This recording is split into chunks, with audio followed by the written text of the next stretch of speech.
The decision by Hitler to call off the projected invasion of Great Britain, Operation Sea Lion, and the following British raid on Dieppe led the Germans to decide to build up their Atlantic Wall, which was originally to run all the way from Denmark to Spain. In the event, the key sector was the 1,300-mile sector from Holland through to Brest in France, and it was upon this sector that they began to concentrate. Across the Channel, along the coast in the hands of the Nazis, there is feverish activity. Materials, equipment, and men are being poured into the outer ring of Europe's defenses, especially men, for the enslaved labor of Europe is cheap.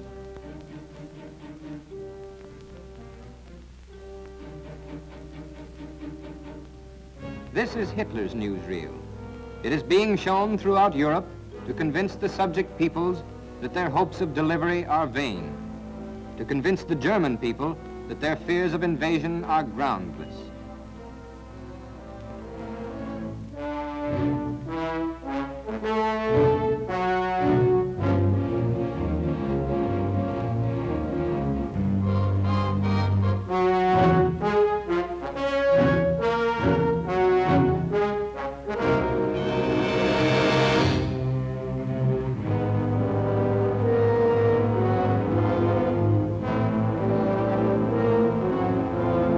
Hitler can't believe his own propaganda. The Nazis know the invasion is coming. Why else are they so desperately arming the fortress? Why this gigantic mushrooming of platforms, mountings, rangefinders, the biggest rifles, the most powerful weapons, gathered from all the arsenals of Europe, the factories of Krupp, the foundries of Skoda in Czechoslovakia, of Schneider-Crusoe in France, all converging on the old towns of the French seacoast.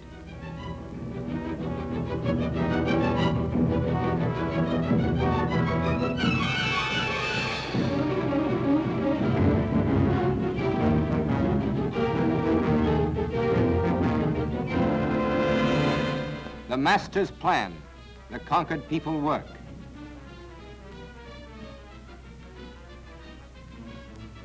Hitler's cameramen have selected these scenes carefully. We know that not every mile of the coast can be this powerfully fortified, but no doubt about it, where the fortifications exist, they are tough.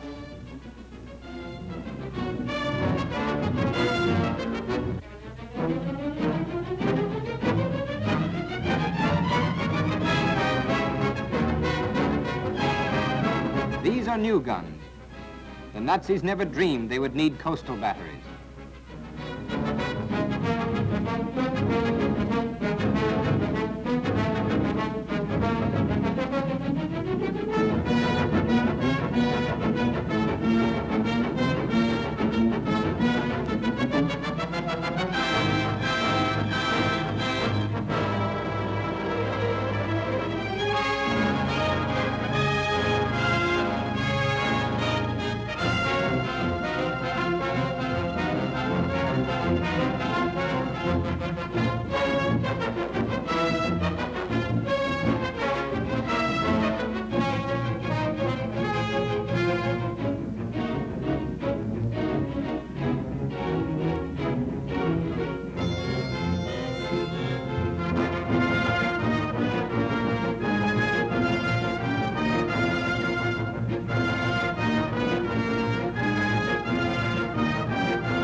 Guns for the ports and ports for the guns.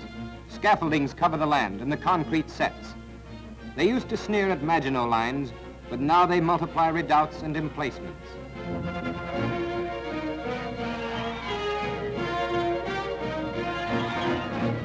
Under canopies of camouflage, the batteries look out to sea. Besides the protected emplacements are the artillery strong points, all types and calibers of guns.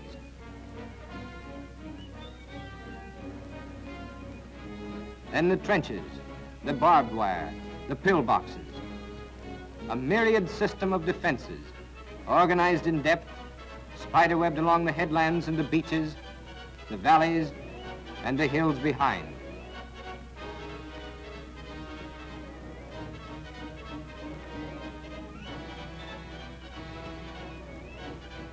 Endless miles of death traps.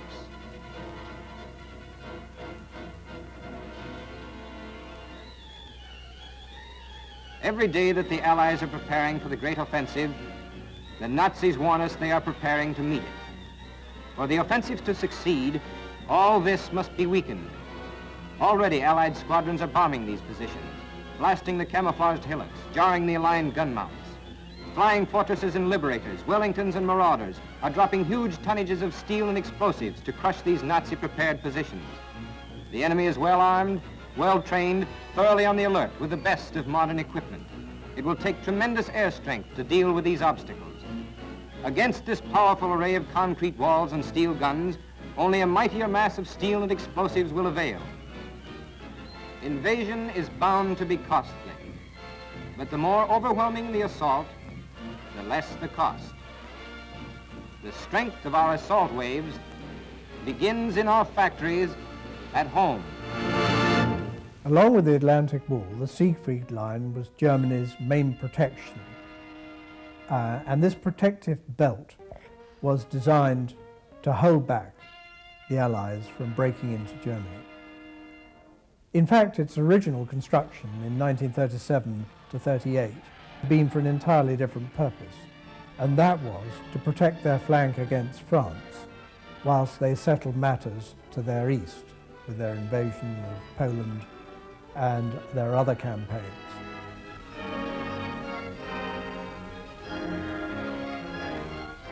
Hitler did have this absolute paranoia with fortresses, and he did all he could to try and convince his generals to call various strong points fortresses, which they were always very reluctant to do, because once a position had been called a fortress, they knew that any possible tactical flexibility they might have would be removed, because they would have to fight to the last man to keep it. In fact, as many of the generals pointed out to Hitler, the fortresses were only fortresses in the initial stages of the battle. Once the Allies had got behind them and were able to exploit their weak points, they no longer merited being fortresses and actually became liabilities. The Germans in many ways took a leaf out of the French book when they constructed the Siegfried Line. Much of the fortifications were underground, the guns were concreted in, and underground railways were used to carry ammunition and men from one strong point to another. Indeed, many of the technical skills that were employed in 1937 and 1938 to build the Siegfried Line were again re-employed using slave labour from occupied countries to build the Atlantic Wall. The Atlantic Wall, of course, had to cover a much longer area, and so therefore the interconnecting passageways and railways and communication nodes couldn't be made to say anything like the same extent as they were on the Siegfried Line, which ran all the way from the Swiss border to Liège.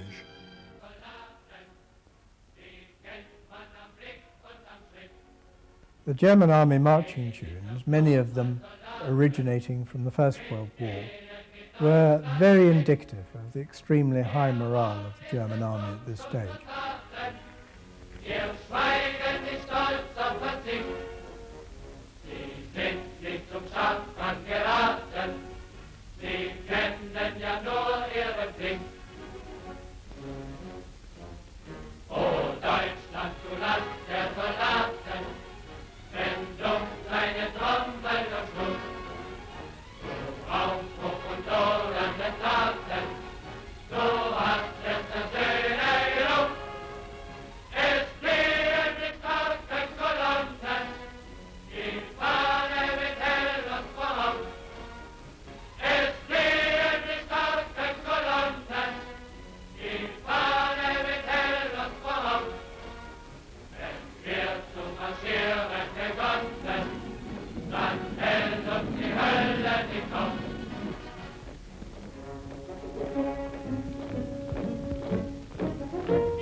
The Siegfried Line was extremely well constructed, but it was not constructed on anything like the same scale as the French Maginot Line. It didn't have these huge fortresses, and it didn't have the same depth of defences that the French Maginot Line had.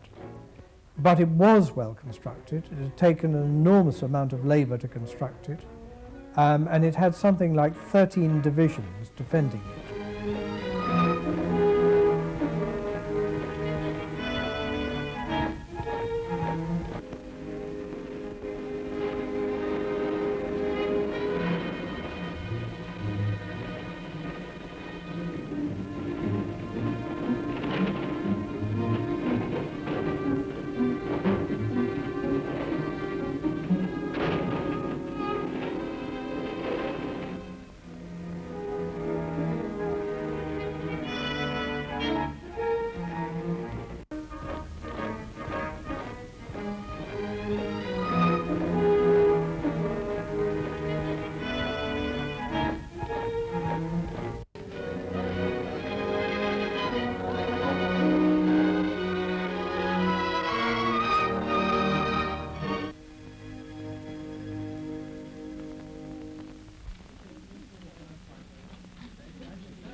The German thinking behind the Siegfried Line was entirely different to the French thinking behind the Maginot Line.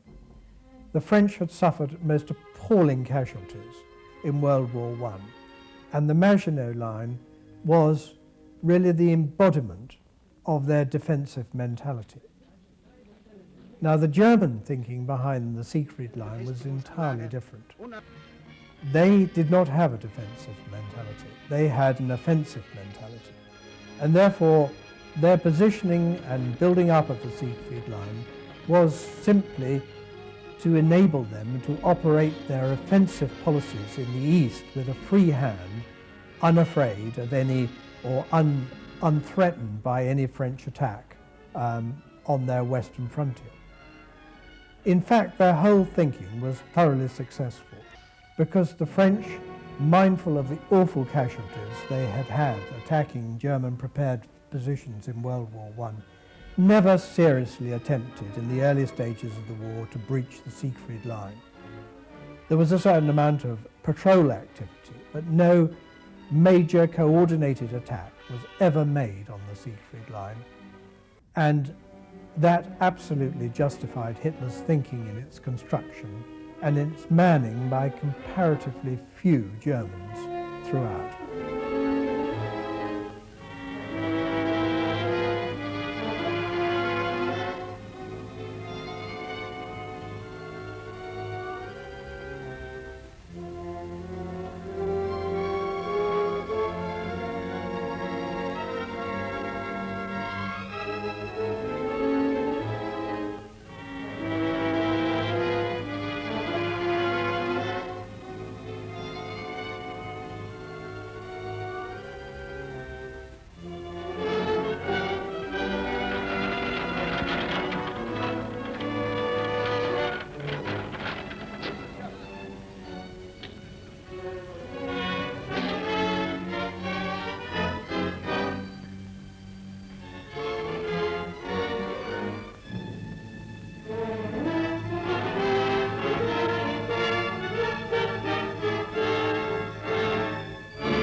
It was a massive obstacle to take, and yet when the Allies eventually closed up to it in 1944 and the British and the Canadians broke through it, it didn't present anything like the major obstacle that strategists had expected to do.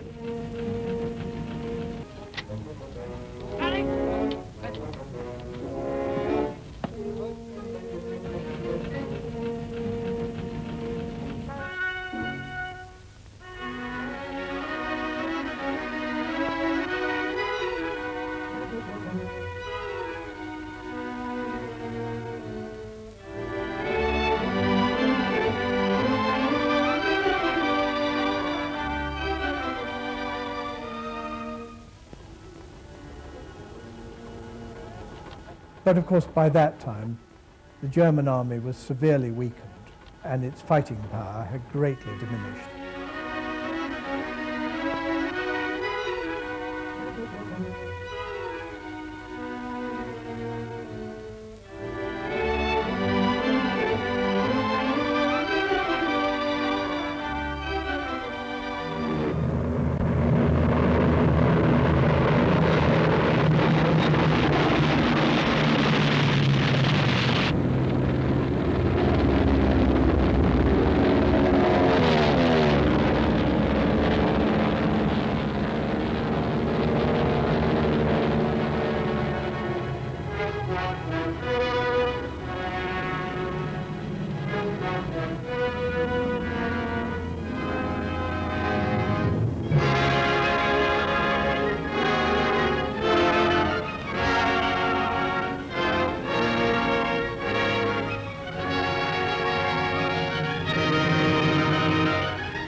Know your enemy.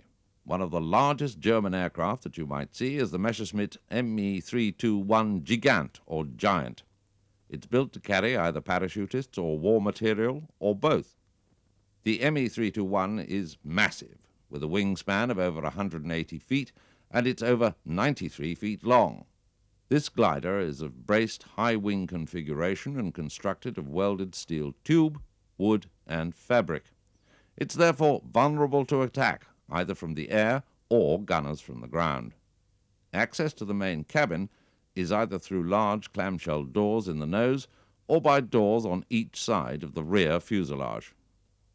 It's estimated that a payload of over 48,000 pounds can be carried. Because it's a large glider, the Me-321 has to be towed off its takeoff area by no less than 3 Bf-110s or the equivalent.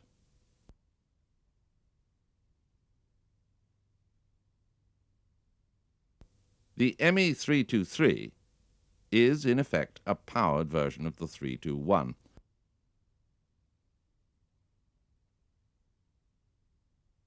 Although it's quite manoeuvrable on the ground for such a large aircraft, it is, so we hear, not an easy aircraft to fly, and quite often needs rockets to assist it on its takeoff run.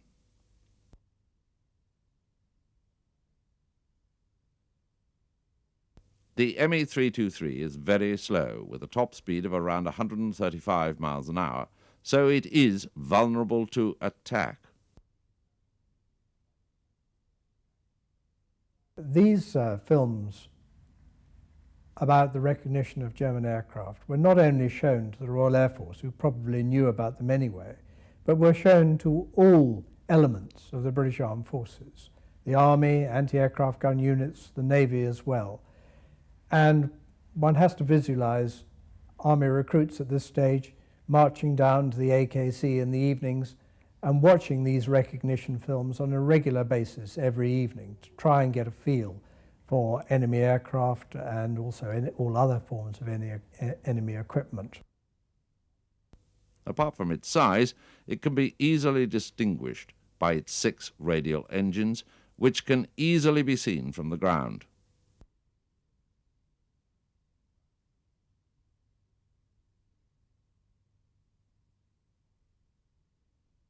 But it is armed with 5 13mm MG131 machine guns, or 7 131s, and 2 20mm MG151 cannons.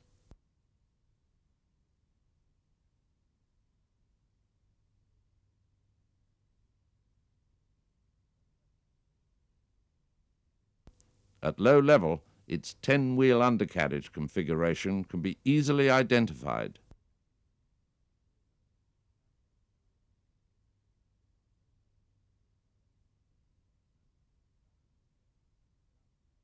But remember, this giant of the air does have teeth.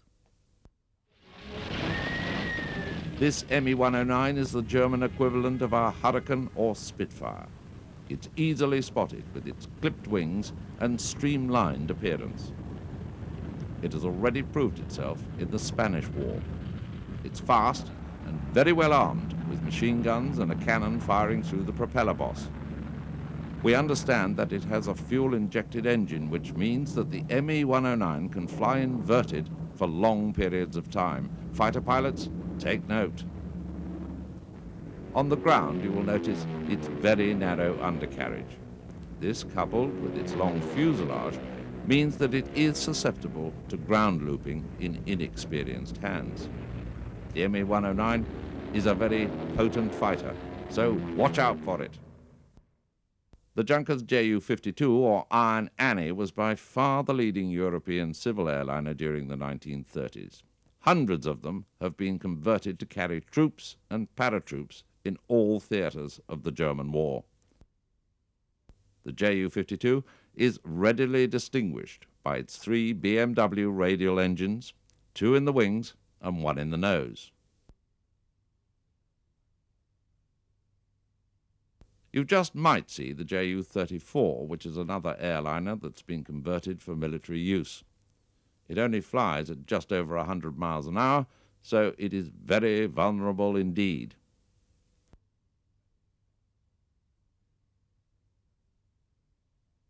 But the Ju-87, or Stuka dive bomber, is an aircraft you're very likely to encounter. It's quite easy to spot with its fixed undercarriage and gull-winged appearance. It has a single Jumo engine, giving it a level speed of only 255 miles an hour, so it's vulnerable to attack from the air. But it does have 2 forward-firing 7.9mm MG-17 and 2 rear-mounted MG-81 machine guns. Its massive trailing-edge slats are another giveaway.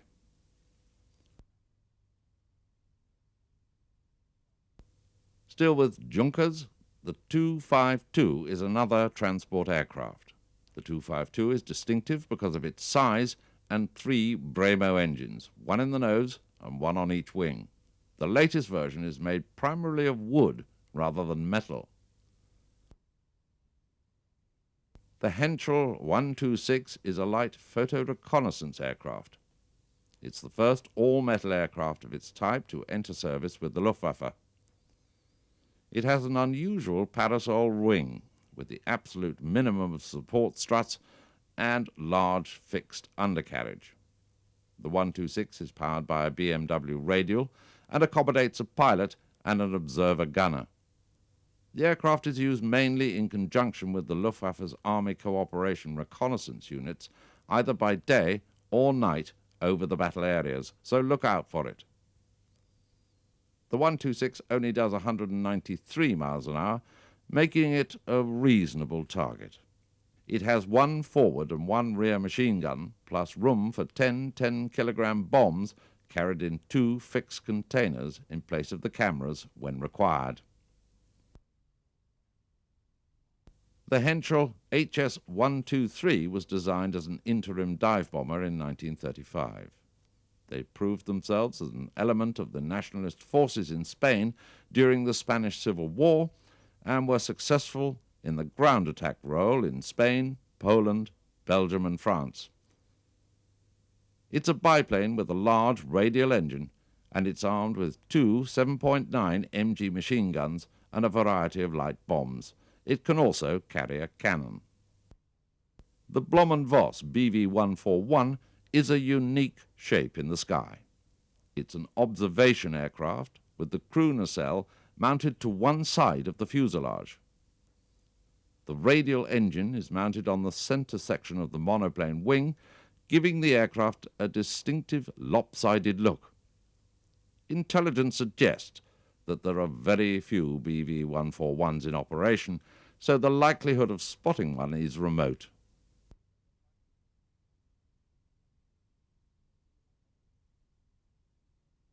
Still with reconnaissance, the Fieseler 156 Storch has been developed specifically for slow-speed flying and very short landing and takeoff capabilities. It's also used for short-range transport and as an air ambulance. It can carry the pilot plus 1 or 2 passengers.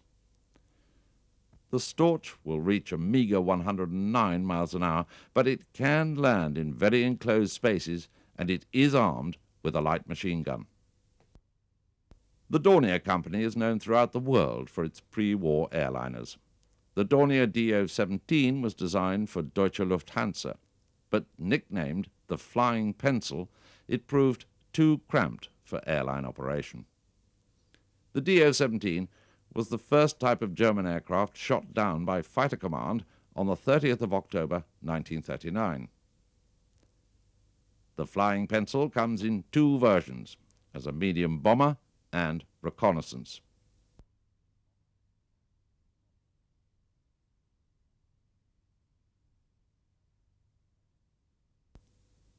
At the outbreak of the war, it was estimated that the Luftwaffe had about 550 Dornier 17s. During the Battle of Britain, the Dornier's lack of armour and firepower has proved it to be fairly simple to bring down. She's armed with 6 machine guns and can carry just over a 2,000-pound bomb load. Distinguishing features are a rather bulbous nose, twin radial engines, and a pencil-thin fuselage with a small twin tail on the rear.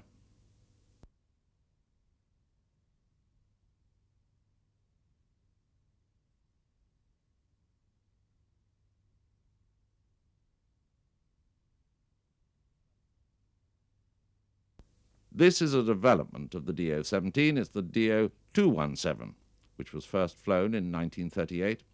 It's been used as a bomber and to harass our convoys. Unlike its predecessor, it is well armed with 1 fixed and 1 flexible MG-151 machine gun in the nose.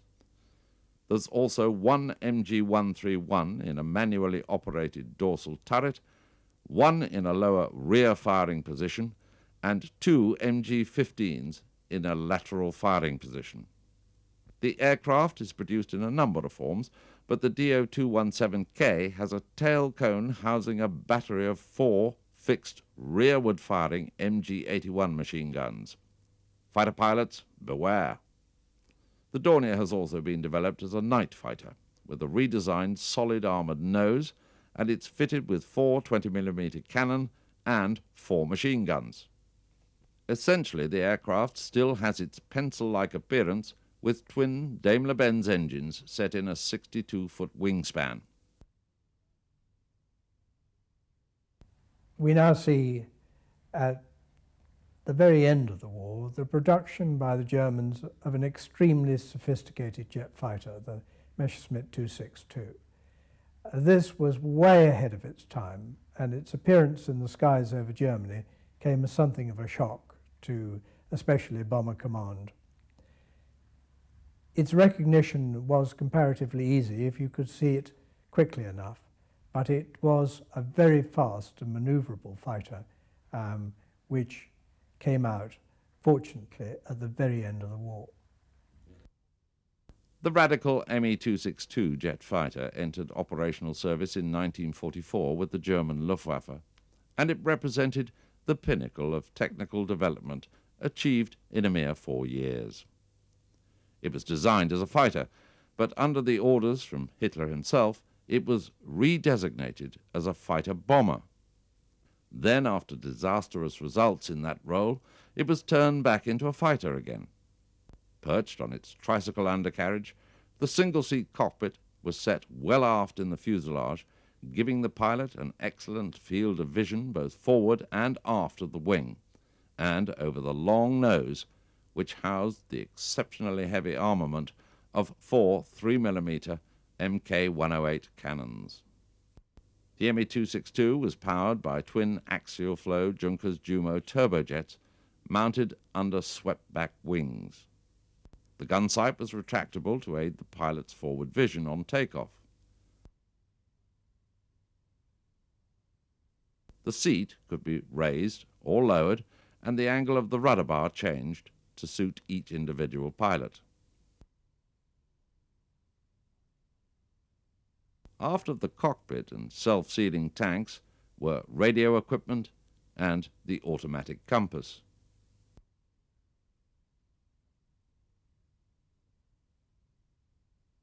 The aircraft used automatic leading-edge slats, which had been a feature of many Messerschmitt fighters to give the wing more lift at very slow speeds. The flaps were operated at the press of a button to lower them,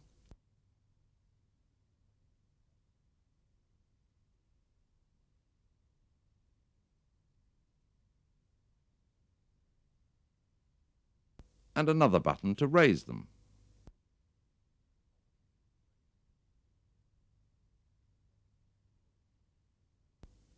Controlling the aircraft was conventional in most aspects of flying, but was considered tricky to handle because of the engines, which could be temperamental and sometimes difficult to control. Rudders and elevators were conventional, but the entire tailplane could be trimmed out with a simple handle in the cockpit. This altered the angle of the rear wing.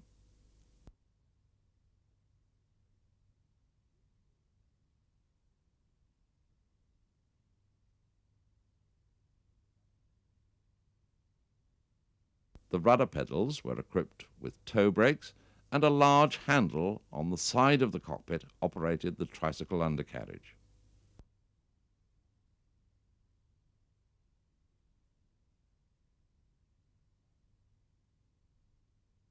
Most of the pilots who introduced the Me-262 into operation were the cream of the Luftwaffe elite, such as the legendary Adolf Galland.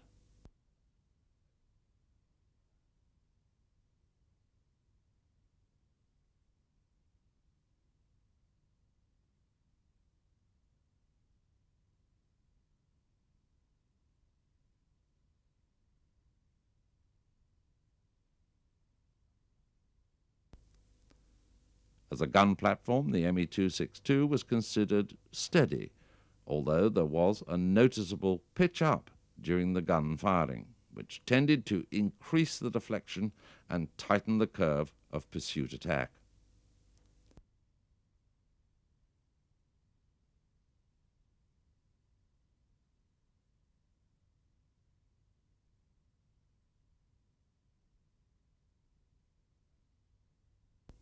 The instruments were laid out in a conventional fashion with all the engine information such as jet pipe temperatures, oil pressure and rev counters to the pilot's right. The parachute was stowed behind the pilot's seat. Starting up the engines was a complicated business. The pilot selected the inboard generators, energized the ignition circuit and selected the low-pressure fuel system. The starter motor was switched in and the engine accelerated to 800 RPM. The ignition switch was pressed, igniting the fuel-air mixture, starting the engine. Keeping the ignition switch depressed, once the revs got up to 2000, he declutched the starter, selected high-pressure fuel delivery and eased open the throttle. In June 1944, getting towards the end of the war, Hitler unleashed a new and absolutely terrible weapon, the V1. It was a pilotless bomb, really, driven by a motor, which moved very, very fast at comparatively low altitudes from its launching sites in northeast France to London. It wasn't a very accurate weapon, but London was a very, very large city. And so it could be programmed to drop on Greater London with ease. One of the more terrifying aspects about it was that its descent was activated by its motor cutting off. So if you happened to be in the civilian population and heard it coming, as long as you could hear the motor, you were relatively safe.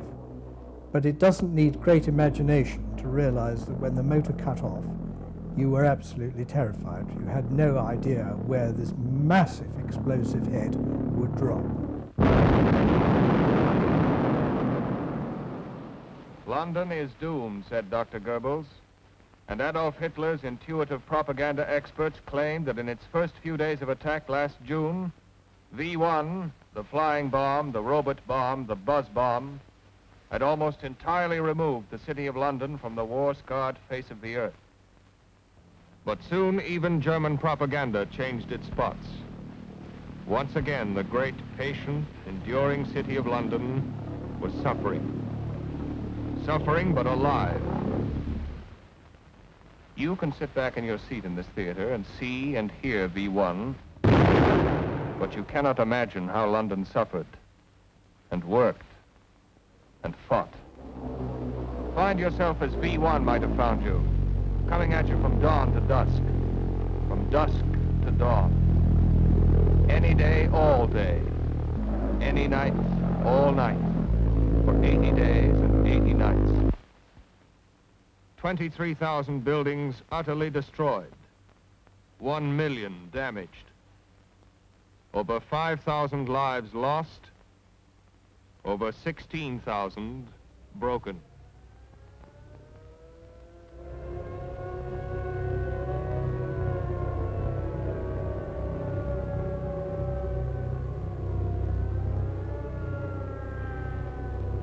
London suffered, and London worked, and London fought.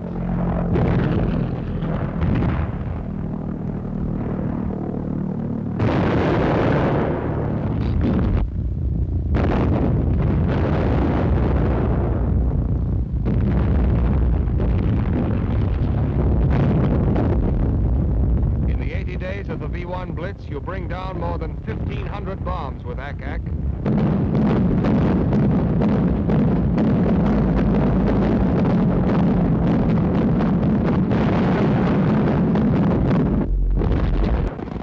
Of a Tempest or a Mustang or a new type of Spitfire splitting through space, and you bring down nearly 2,000 pilotless bombers in the 80 days. You're a hairdresser in for a swim on Sunday afternoon. It's like seeing snakes if you don't like snakes, only worse.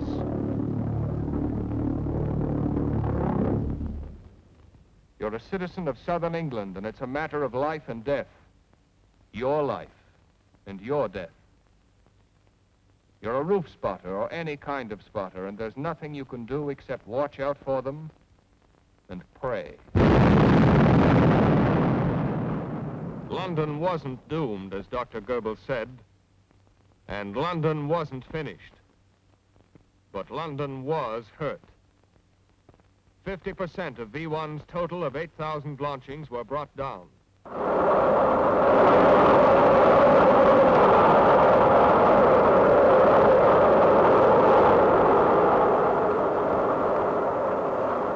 The invention and production of V2s was really a quantum jump in weaponry, because this was an entirely different creature to the V1. It was really the forerunner of an intercontinental ballistic missile. Whereas it was possible to catch up and shoot down a V1, this was quite impossible with a V2, because it went very, very, very high into the atmosphere, and on its return journey, its trajectory was so fast and so accurate that no fighter plane could hope to do anything to it, or indeed no fighter aircraft would attempt to do anything about it. Fortunately, the production of these weapons came late in 1944, and there were not that many that could be used. If you were in the south of England in 1944, you know this as the Flying Gasworks. In the rest of Britain, it was known as V2. But in Germany, the land of its birth, it was called the A4 rocket. And on the evening of the 8th of September, 1944, the first A4 landed in London. This is what actually happened when the Germans fired on London from The Hague. The distance is nearly 200 miles, the maximum range of the A4. The rocket was controlled for the first 20 miles of its flight, or until the jet had stopped burning. At this point, its velocity is 6,500 feet per second, and it is at 43 degrees angle of elevation. It keeps on climbing until it has reached a height of 50 miles, which is halfway on its journey. Then, still traveling towards London, it starts to fall. But it is slowed up to a velocity of 4,000 feet per second by the resistance of the air. It actually strikes the target at 4,000 feet per second, or nearly 3,000 miles an hour. The whole journey takes only 5 minutes.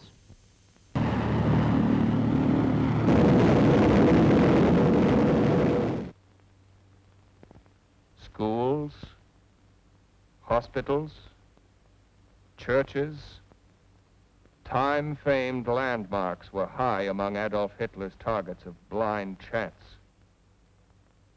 Women and children headed the casualty lists. When we look at naval warfare, we must realise that despite the body blows that the British Royal Navy had suffered, it still was the most powerful navy afloat.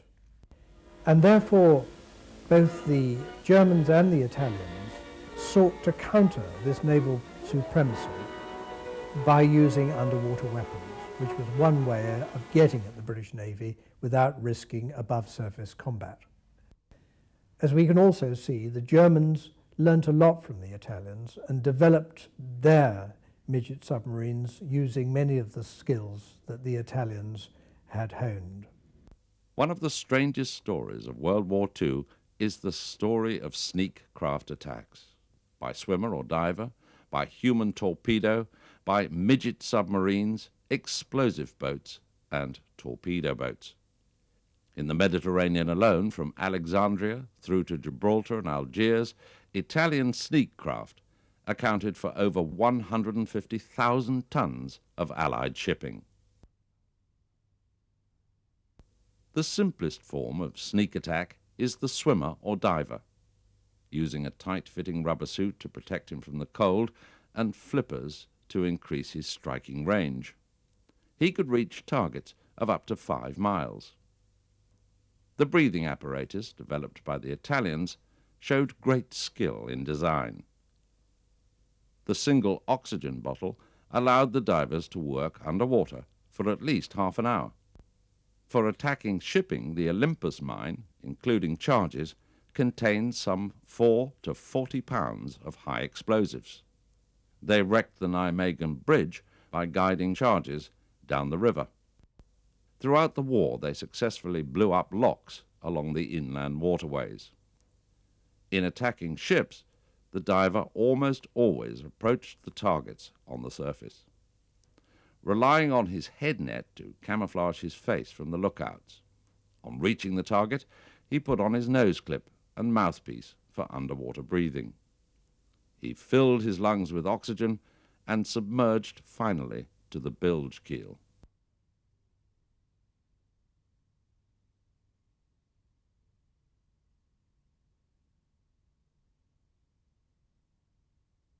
The charge was pulled down after him and planted on the side of the hull. The time fuse with a 4-hour delay was started and the attack was completed.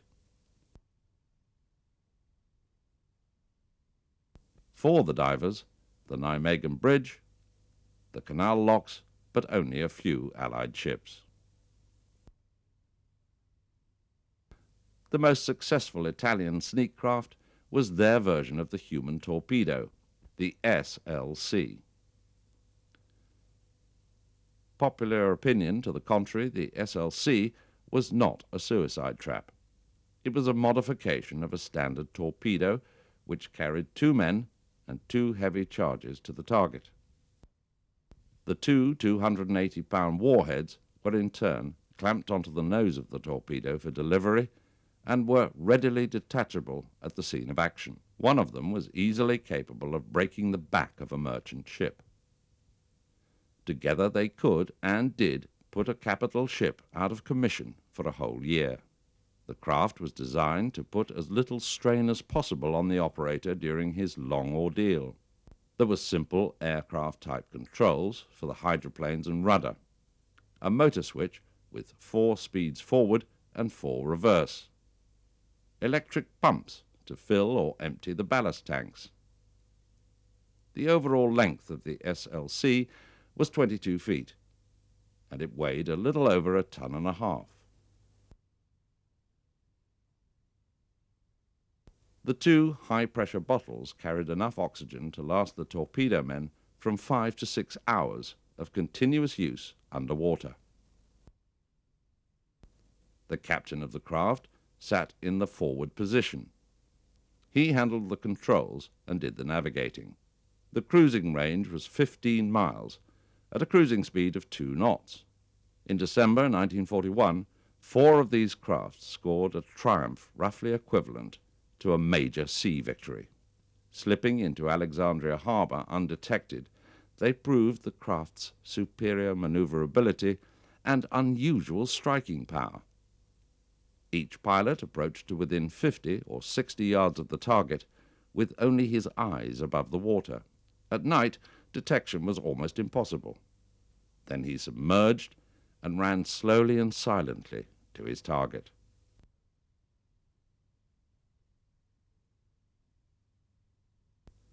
Each craft jockeyed for position under the bilge keel. While the captain held the craft there, the number 2 man ran a line from one bilge keel to the other. He attached the warhead and placed the charges firmly in position, directly under the keel. Time clocks were started, then they drove away.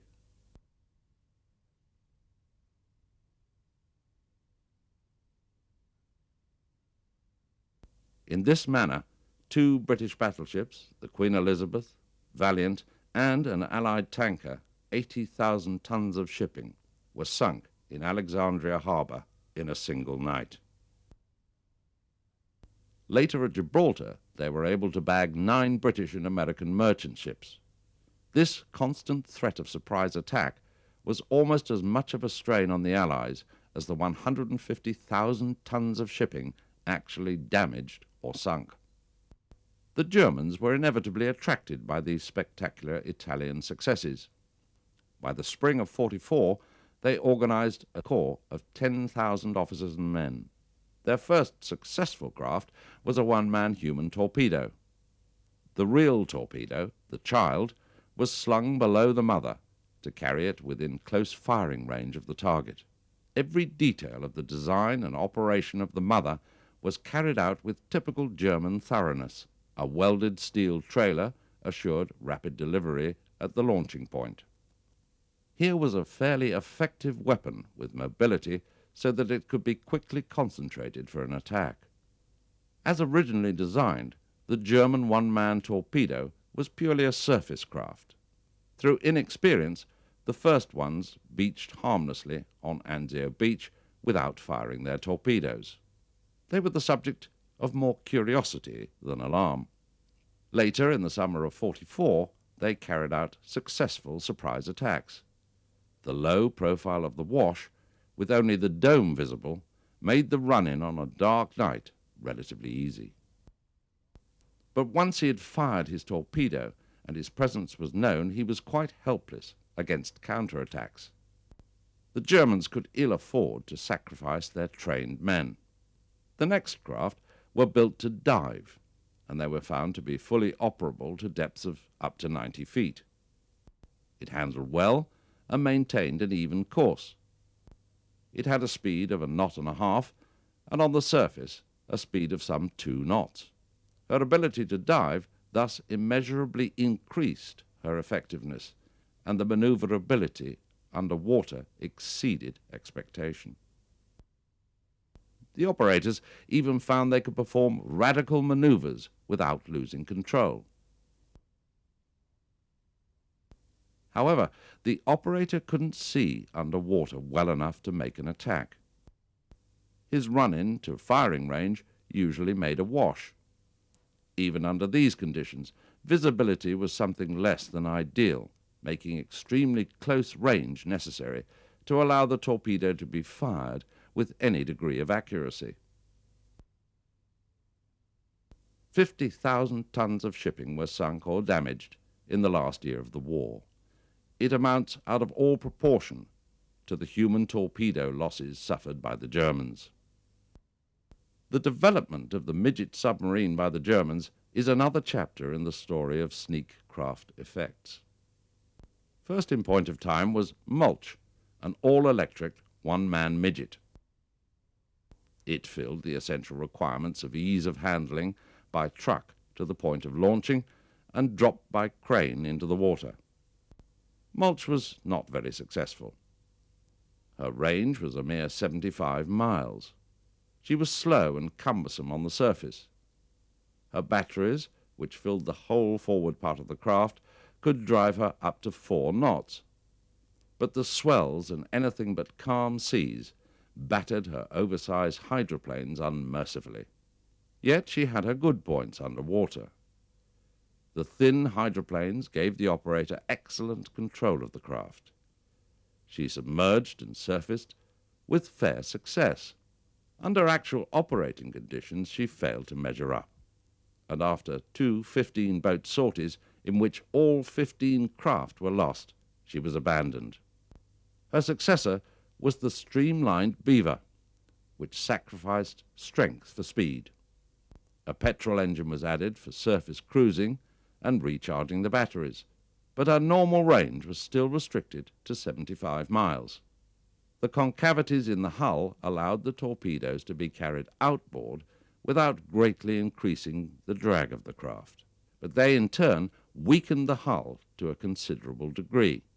Beaver, with her overall 30-foot length and 6-ton weight, was still small enough to be launched and maintained at quickly constructed strategic points.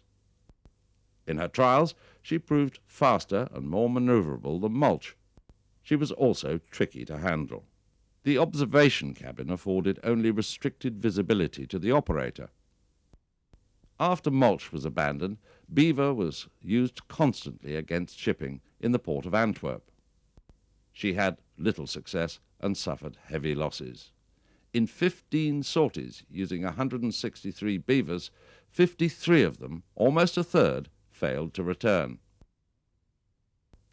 Beaver was being used as a stopgap until the new midget sub, Seehund, was ready. Seehund saw action in December 1944. The German engineers had at last found a small submersible that overcame the annoying limitations of the other craft. Seehund had the great advantage of being mass-produced. It was, in essence, a trimmed-down model of a full-size submarine, and it incorporated many of the best features of the British X-craft that carried out the raid against the Tirpitz in the Norwegian fjord in the previous year. Her propeller was fitted with a nozzle-type rudder similar to that of the full-sized German submarines. The glass observer's dome on the hatch cover safely withstood water pressure to depths of 150 feet. Her diesels gave her over 8 knots on the surface, and she handled admirably. Here at last was the best midget submarine German engineering skill could produce. The captain called the orders to the engineer who handled all the controls. He kept her smoothly at periscope depth while he was guided onto the target. He made ready for firing and diving. He fired the torpedo on command, and then the fish was set off on its run to the target. Take her down, and down she went as the captain took a last quick look through the periscope. Underwater, her small size made it almost impossible for the enemy warships to find her. Listening gear was incapable of detecting her propeller noise at full speed, and it was very difficult to ping on her small hull. About 70% of the Seehunds made attacks on Allied shipping before the war ended. In many cases, the crews missed their targets because of their lack of experience. Through the periscope, they swept the sky for aircraft before surfacing to recharge the batteries or for a breath of fresh air. Seehund, with her crew of 2, could cruise almost 500 miles and stay at sea for a week. But Seehund came too late. The German defeat prevented her from proving to the skeptical Allies that here was a weapon to be reckoned with. In sharp contrast to the successful underwater craft, the motorboat story was extremely disappointing to the enemy. The Italians designed a 20-foot torpedo boat, the MTSM, to attack ships either at sea or in the harbour. The propellers were retractable so that the crew of two could ease her over a sagging harbour defence net to attack the shipping inside. Two Alfa Romeo engines, one on either side of the single torpedo tube, gave her a top speed of 32 knots. The torpedo was fired by aiming the boat directly at the target, and after firing, the boat was turned sharply away from the following torpedo. This was a fine theory that seldom worked out in practice, but the ship's gun crews were able to shoot most of the boats out of the water and drive off the attacks before any damage was done. The German version of the torpedo boat was the Wendelboot, a lean, streamlined craft with a single non-retractable prop. Two torpedoes were shot from the stern, so arranged that one was fired on the run-in. The other was fired during the retreat. In addition, her armament boasted two rocket launchers, one either side of the pilot house. Like the other sneak craft, she required comparatively calm seas for operation. Her high speed of 33 knots and the two rockets were supposed to disrupt enemy gun crews, giving her a better chance of getting within proper torpedo range. The Wendelboot made fine propaganda pictures for the Nazi newsreels, but her performance as an offensive weapon was no more impressive than her Italian counterpart. The explosive boat was a simpler method of delivering a charge to the target.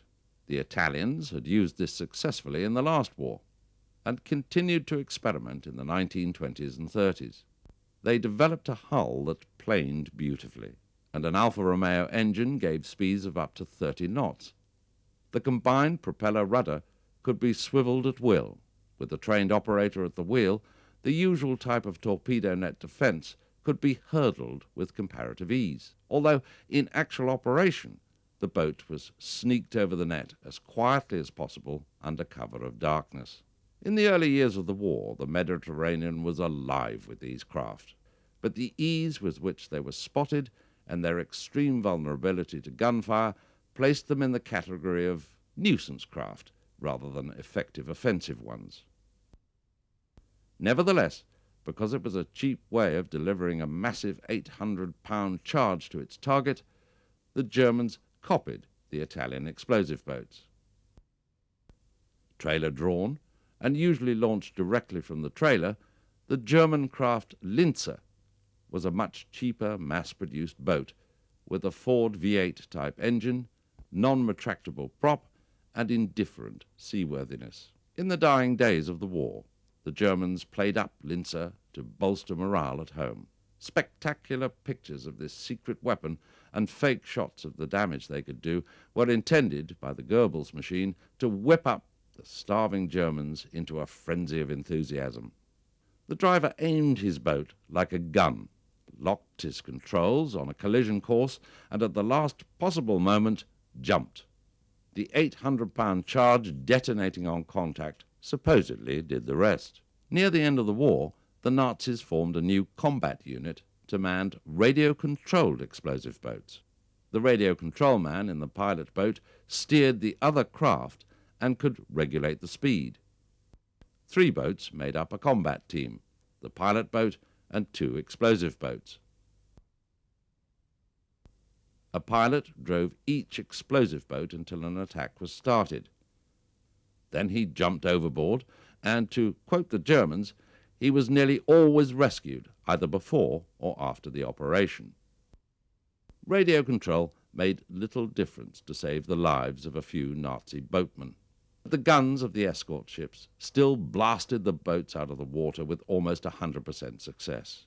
Against an alert enemy, the motorboat idea in any form was a dismal failure. Too late for this war, but almost ready for operations, were 2 new craft, one German and one Italian. This is the German Heint, an attempt at a super one-man human torpedo.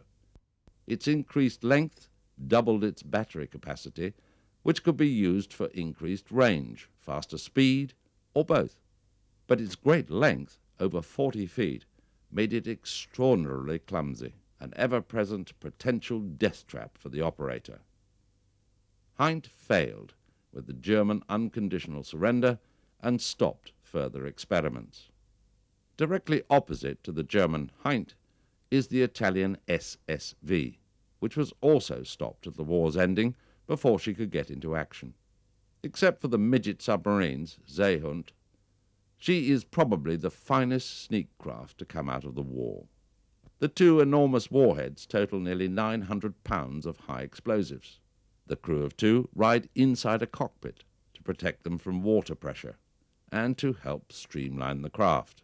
The face masks for the breathing gear are the same as on the older two-man torpedoes and can be put on even when the men are underwater. SSV is 26 feet long and weighs a little over 2 tons with a top speed of 6 knots. Whether turning, diving or running, the control is positive and rapid. Look at the ease with which the pilot dives and climbs underwater. The SSV is fast and powerful enough to overcome the many tides and currents that prevented the other one-man or two-man torpedoes from operating successfully. It has a cruising range of 45 miles, which is 3 times more than the older model. Watch the flat, sharp turn to the left as she surfaces. Shipping is attacked in the same manner as with the older two-man torpedoes. For operative techniques, the whole operation is shown on the surface beside a ship. After coming alongside submerged, and, in a real operation, sinking to the bilge keel, the number 2 man gets out of the craft with his clamps and fastens them to the bilge keel. As this is a merchant ship of 6,000 tons, only one warhead is needed to blow a tremendous hole, break her back, and sink her. The clamp holding the first section of the head is loosened. While this is being done, the captain holds his craft in position under the bilge keel in a real operation alongside the ship for this demonstration.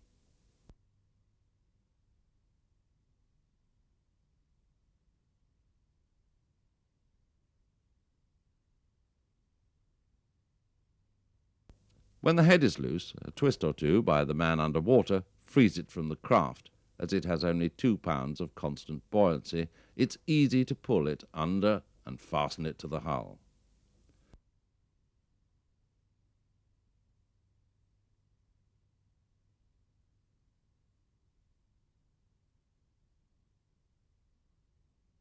The number 2 man then climbs back aboard his craft.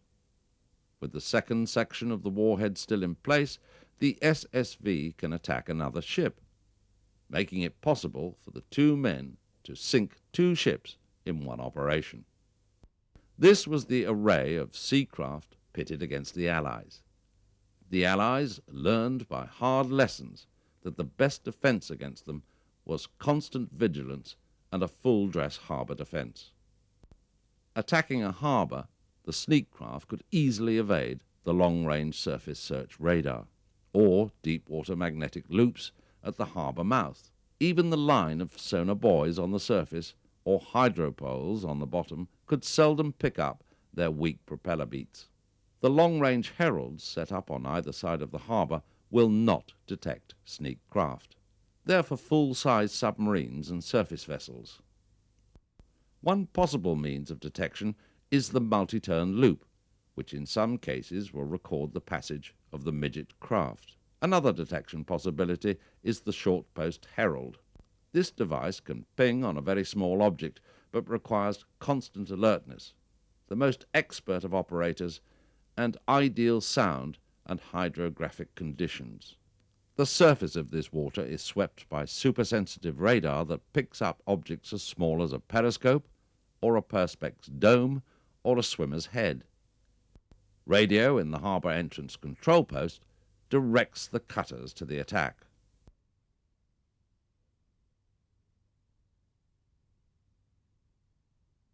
Torpedo nets are the last line of fixed defence. The latest and best stop torpedoes, one-man human torpedoes, midget subs, and with specially rigged surface elements, they stop motorboats. The two-man torpedoes and the swimmers are the only ones that can make their way past the net defences, using net cutters or slipping through the openings near to the shore. The harbour patrol boats, armed with searchlights, machine guns and depth charges, were confidently searching for the sneak attackers who were able to penetrate these defences. At slow speeds, these underwater craft made little or no noise with their propellers or engines. Sometimes, at a very close range, under the very best of listening conditions, a skillful operator might faintly hear the propeller beat. If the craft makes a manoeuvre such as this crash dive of the Seehund, the experienced sound operator could quite easily hear it. Exhaustive tests have proved that under sneak attack conditions, it's next to impossible to hear any of these midget craft. The electric torpedo is by no means silent. True, the sound engineer hears it the moment it's fired, but then it's much too late. The latest detection devices, developed at the end of the war but not yet installed in our harbours, are the multi-turn loop and the short-pulse herald. The multi-turn loop in 60 feet of water is the most sensitive of magnetic detection instruments. However, a sneak craft built with non-magnetic material should be able to cross such a loop without detection. The short-pulse herald promises to be one of the most effective detection devices in use. This device, with skillful operation, could detect sneak craft under average conditions. These and the radar were the newest weapons for harbour defence. The end of the war found that sneak craft that had been so crudely and hastily built for defence were about to become important secret weapons of offence. It needs little imagination to see what these craft could do, even to our largest shore installations, should they be equipped with new atomic weapons. To be secure is to keep well abreast of all future improvements in sneak weapons and to press vigorously for the development of more dependable detection equipment and countermeasures, so that we may not be caught by this form of the opening gun of modern warfare, the sneak attack.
Know your enemy.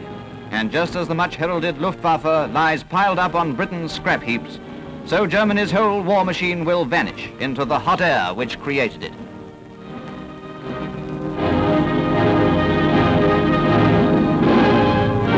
Parachute troops dropping swiftly to earth from flight upon flight of transport planes.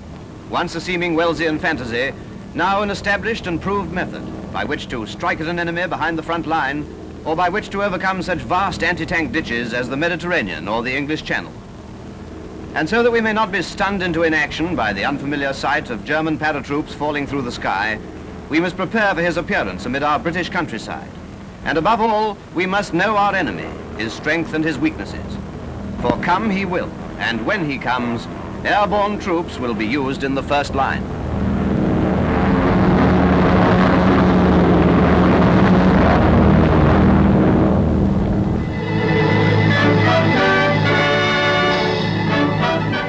Off comes the lid and on come the principal actors. Nice little bunch of thugs, aren't they? Now you'll notice that these fellows have everything off the kitchen stove hanging round them, and therefore are likely to be the first platoon or section to make the jump. As such, they're given the added protection of machine carbines, Tommy guns to you and me, but the added danger of fouling their parachute cords and breaking their ruddy necks. For all but the first few, overalls are put on to cover the equipment, so that there's no danger of getting any projecting bits and pieces caught up when taking the final plunge. Their arms under the overalls consist only of a jackknife and the contents of that holster. Here is the contents, the .35 8-round Luger automatic, which all carry, but which cannot be brought into use until the descent is made and the equipment finally adjusted over the overalls. When jumping then, the paratroop is defenseless and to all intents and purposes unarmed. So for his convenience, containers are dropped, in which will be carried his weapons and ammunition. Also packed into them may be camouflaged ground sheets, which when buttoned together become his sleeping quarters if he gets the chance. Other items include explosives, smoke and perhaps tear gas bombs, small flamethrowers, spades and picks, and of course such things as MG34s with all types of mounting, spare barrels, grenades, carbines, ammunition, and the like, all packed carefully into position. See the inner protection given to the contents, yet the natty way it's constructed to open up and deliver the goods. Off she goes now to the waiting plane, and here you can see that diagonal section of the affair, which makes for ease and speed in getting at their arms. A pretty heavy load, though, 4 chaps to carry it, and weighing over 300 pounds. Under the belly of the machine it goes. No, it's not the same one, is it? But remember, they can vary considerably. An interesting point here is the aluminium shock absorber, which is attached to the base of the container to take the shock when it lands. Carried in the center of the underside of the fuselage, in the bomb rack, it's released along with the paratroops, though of course being heavier than a man, it drops faster and therefore lands first. Over the page again, and hello, here's an old pal, the standard paratroop carrying plane, the Ju-52. The 3 radial engines, remember the only normal 3-engine plane in use, the broad gap, and the wide elevators of her tailplane sticking out a mile. Meanwhile, in the plane itself, the paratroop awaits 0 hour. See the double chin strap of his special crash helmet. The second strap is attached to the back of it and prevents it from tipping forward over his eyes in the confusion of the jump. Over the side he goes. This cord, the static line, is attached to a wire in the plane and rips the parachute out of the pack on his back. Quick opening of the parachute enables him to drop quite close to Earth, from 300 to 400 feet, in fact. The container is by now well on its way, dropping twice as quickly as a man. And this is the fellow you want to spot. Follow it down, cover it by fire, and when the paratroop comes for his arms, you've got a sitting target. You can easily spot the container. It might quite well have a different colored parachute from the rest of the bunch, but of course you can tell it by its inanimate, lifeless look as it swings solidly to Earth. Rather different, you'll agree, from the parachute which suspends a man. We'll probably be doing a lively version of the boogie-woogie if you've started the ball rolling by firing at his feet. That's a useful tip, by the way, and allows for speed of target. And by the time your bullet has reached its journey's end, it'll probably get him somewhere amidships. If he should reach the ground alive, remember, he may pretend to be dead. Make sure of it. He's defenseless until he can get at that automatic, or alternatively, make a dash for that container, if he knows where the hell it's got to. And of course, this is where you other fellas come in. If the container's covered by fire, the answer's not hard to imagine. See here, by the way, the metal shock absorber, which has collapsed and taken the jolt. The complete article for your attention. Just part of the Austin Reed service. Grenades in his pockets. Water bottle, rations, including pep tablets in the offing. Binoculars. Automatic, of course, around the bend there. And not least, the Schmeiser machine carbine, paratroop one for the use of. Complete with 1 magazine of 32 rounds fitted and 6 magazines spare.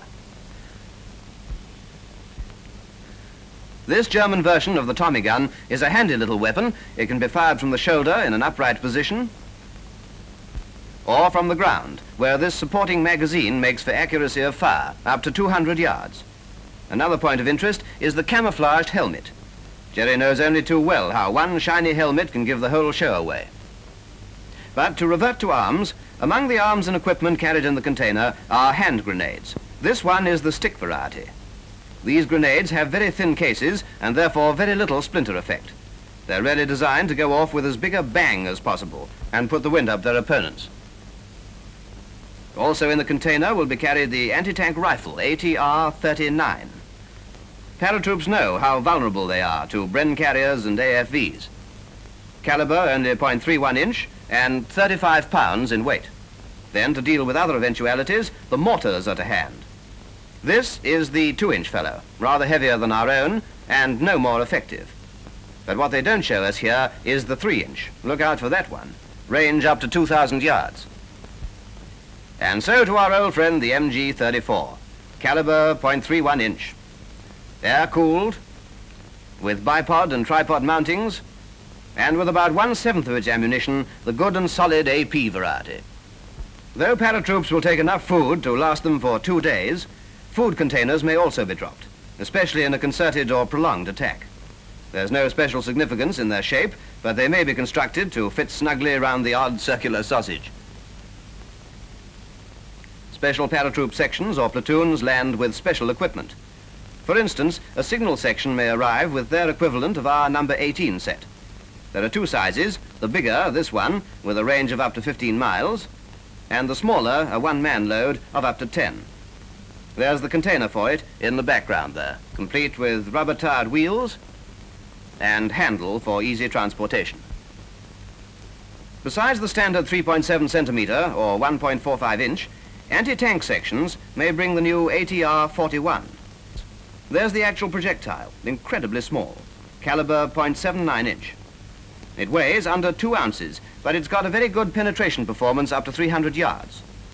The whole contraption weighs some 500 pounds and can be dropped in portions or complete. Heavier stuff will have to be dropped in bits. They may heave down this 12-pounder mountain gun you've seen before, and perhaps some light ack-ack. Not forgetting spare parts for British mechanized transport. You may have removed your rotor arm and taken out the plugs, so what? Jerry has his own to take their place. He'll bring his own Nazi flags, too, to display his identity to the Luftwaffe overhead. These, ground strips and light signals, are their only direct communication with the air. Here comes the Ju-52 once more, up to the Plimsoll line with Army air landing troops this trip. These are the second wave, and the fellows who constitute the real menace. But of that, more later. And in the meantime, he's got no particular fancy dress, and is just an ordinary infantryman with a happy knack of popping in and out of a plane. Air landing troops are also towed behind Ju-52s in these gliders, the DFS-230. These may land with and even ahead of the paratroops. And like them will be specialist Air Force shock troops. The gliders, when released, control their flight by means of flaps and select their own landing places. Inside the contraption, space is very limited indeed. But these fellows will be as well armed and equipped as their buddies in the 52s. See how they all sit, single file, alongside the windows, which appear under the wing in the belly of the machine. So a few well-aimed rounds in this area, and more particularly at where the pilot sits up front there, will put the whole thing permanently to sleep and everybody else in it. So much for the study of the airborne troop, his arms and his equipment.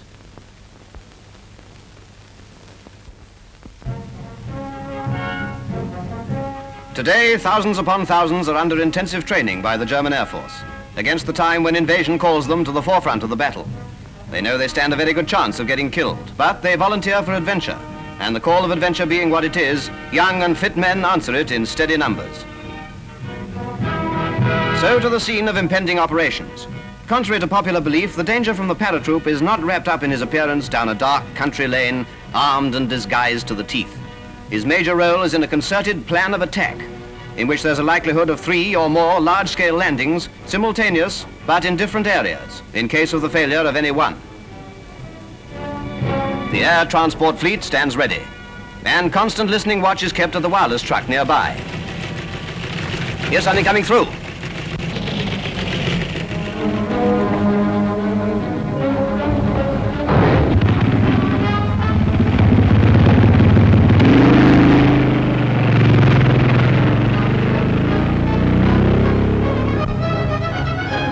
This looks like action.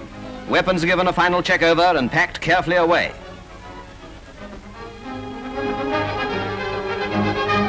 Nearby stands the waiting 52, ready to receive its precious load. A life jacket thrown across the back adds purchase as the container is heaved up into the bomb rack.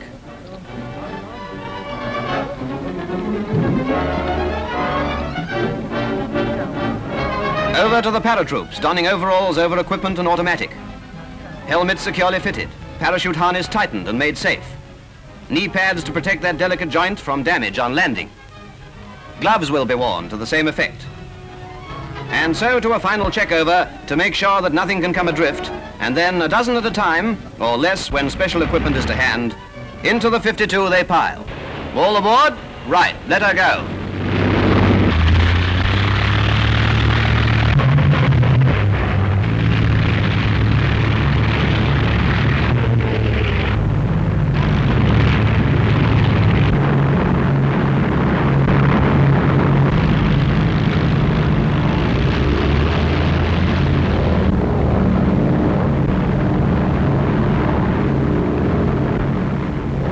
Ahead of the transport fleet, the dive bombers go into action to prepare the way for the paratroops' descent. With sirens shrieking and machine guns chattering, they hope by their mere noise to shatter your morale. Hang on, they must clear off before the descent. And give them hell. Your small arms fire is hell to them.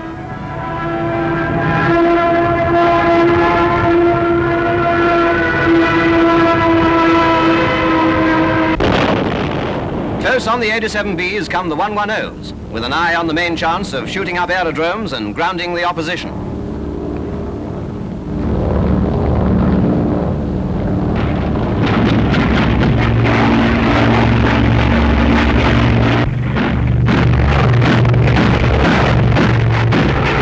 On come the 52s, it's their turn now. As the paratroops sit waiting to go over the side, their thoughts must be very mixed. Unarmed, how to get at that container which precedes them before a single answering shot can be fired. And there it goes, dropping swiftly to earth. Spot where it lands, he's got to come for his arms, and that gives you your cue for entrance. Over the side go the paratroops at the rate of 1 a second, so the little distance will separate them from their beloved weapons. And now you can well imagine how vulnerable they are. Don't forget, fire at their feet. If you're waiting for them and you know your stuff, 90% of all paratroops will never reach the ground alive. Yet some will get as far as that, and for them, well, isn't this just the answer? The parachute on landing becomes an unwieldy affair, and the harness doesn't make things any easier. What a target he makes as he struggles to free himself. And in case any still remain in one piece, here's your chance with that covering fire. Over to another sector, and again we see that several large-scale landings are likely to be made in different areas. Watch these parachutes. They don't take long to get there. Not more than 20 seconds, in fact, so you've definitely got to get moving. Here comes the third load. Initial objective, the bridge this time.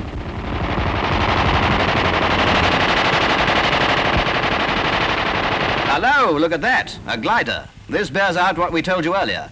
Gliders may be landed with or even ahead of the paratroops.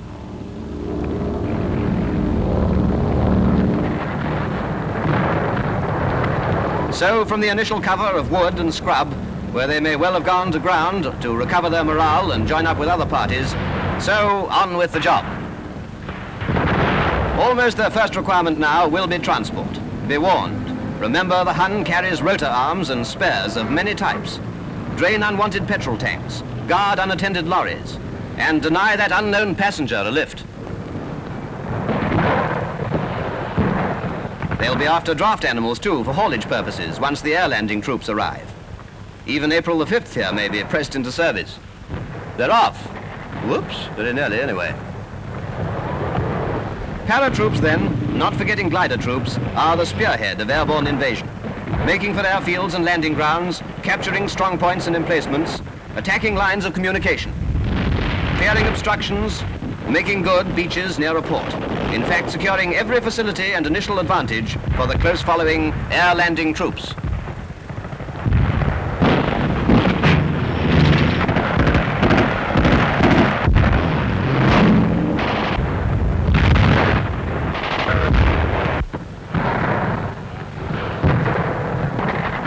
So on come the air landing troops, a much greater menace because of their numbers. Yet remember, even they will not be as well equipped as the ordinary infantrymen. Go for the plane. It's very vulnerable indeed, and very slow. And until the air landing troops can plant their feet on solid earth, they're defenseless and can't hit back. The Hun is no conserver of life and limb. Planes will be ruthlessly crash-landed at all points of the compass, wherever a road, a lane, a beach, or a landing ground of any kind presents itself. Beaches, particularly near a port, will be a favored spot, if already controlled by paratroops. Once they obtain that contact with them, they constitute a very real threat, driving our forces from landing grounds and enabling those to follow to land in comparative safety. Among the arms they bring, the 3-inch mortar has a range of 2,000 yards, remember? Anti-tank guns for dealing with our lighter AFVs. The initial paratroop task of capturing ack-ack guns may well be used for the same purpose. Meanwhile, the 52s keep coming. The essence of airborne invasion is the speed with which the air landing troops can be landed and established. In Crete, a ferry service of 1 plane a minute was kept up for hours on end.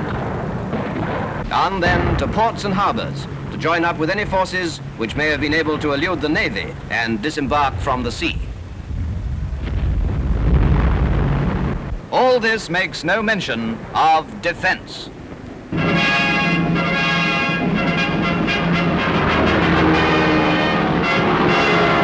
Our first line of defense is in the air.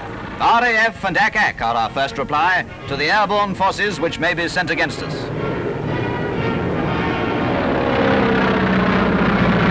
Next, mobile infantry, together with local defense troops, to attack and pin down the airborne troop before he can gain a hold.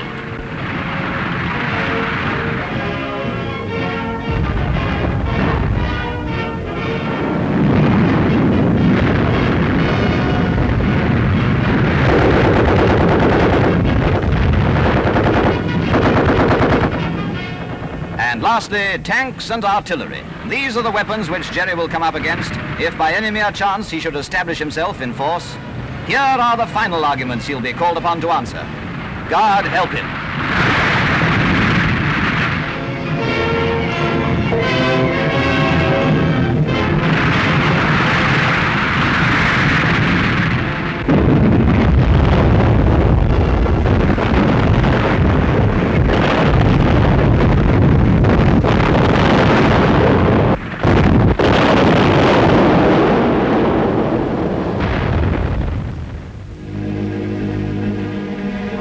The airborne troop is no bogeyman, no mysterious black magic individual with supernatural powers of attack and endurance.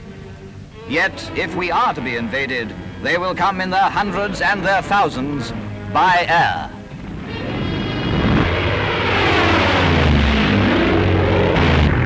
Know your enemy. Look to the sky. Water is no longer a rampart against the foe.